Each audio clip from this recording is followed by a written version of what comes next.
түрлерін ажыратасыңдар. Дауыссыз П, В, Q, G, K, G дыбыстарының емлесін сақтап жазасыңдар. Тыңдаған материал бойынша түсінбеген сөздерді белгілейсіңдер. Мәтін мазмұны бойынша сұрақтарға жауап бересіңдер. Балалар, алдымен өткен сабақты еске түсіріп алайық. Өткен сабақта біз дауыссыз дыбыс түрлерін өткенбіз.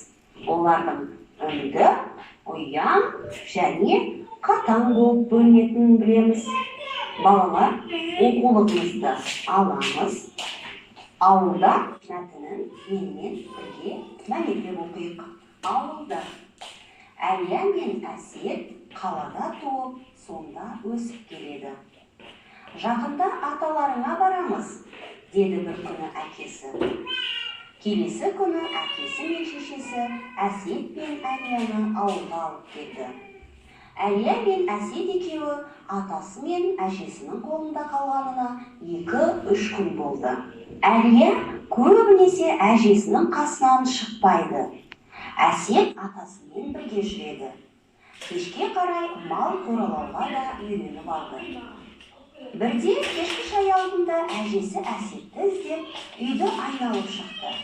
Әсет жоқ. Көрші балалардан сұрады, Әлиядан сұрады. Әсетті көрмеймін бе, балам? Зообақта жүр, деді Әлия. Қарағым-ау, зообағы несі? Әлия нақтылай сөйледі. Қорықпа, әже, Әсет зообақта жүр. Күні бойы содан шықпайды. Әжесі сырттай бақылап қараса, Әсет кішкене Ағлақпен сөйлесіп тұр екен. Ағлақ, сен нешедесің? Сенің достарың бар ма? Мұны естіген әжесі күліп жіберді. Балалар, мәтін түсінікті болса, ойланып көріңдер. Ағлақ Әсетке жауап берді ме? Әрине, Ағлақ Әсетке жауап бере алмайды. Ендеше, Әсет Ағлаққа тек қана сұрақтар қойды. Яғни Әсет Ағлақтан сұхбат ала алмады. Ал сұхбат дегеніміздің не екенін келесі тапсырмадан оқиық. Сұхбат дегеніміз арнайы сұрақтарға біреуден жауап алу. Балалар, көбінесе сұхбат алуды сендер теледидардан, радиодан естисіңдер, иә? Ол біреуге арнайы сұрақтар дайындалып қойылады екен, ол сұрақтарға жауап алады екен. Өте мәселелерден де байқап тұрсыңдар. Жақсы, сабағымызды жалғастырамыз. Балалар, мына сөздерді менімен бірге оқып шығыңдар. Мектеп, кітап, доп, қап. Тағы бір қайталап оқыңдар. Осы сөздердің соңында қандай дыбысты естіп тұрмыз? Келесі ережемен таныс болыңдар. Есте сақта, сөз соңында Б дыбысы естілгенімен П әріпі жазылады.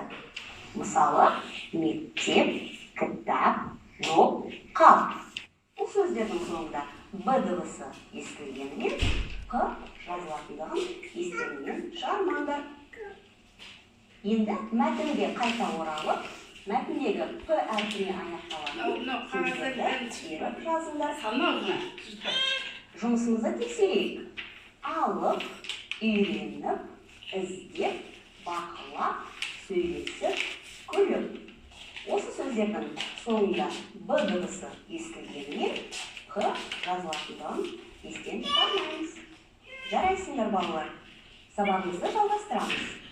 Көп нүктенің орнына П, В әріптерінің тиістісін қойып, сөздерді көшіріп жазыңдар. Алдымен мұқият ойланыңдар. Көп нүктенің орнына П-ны қоямыз ба, жоқ Б-ны қоямыз ба? Жазып болса, өз жұмысымызды салыстырамыз. Оқимыз. Әдеп, талап, доп, жіп, қора.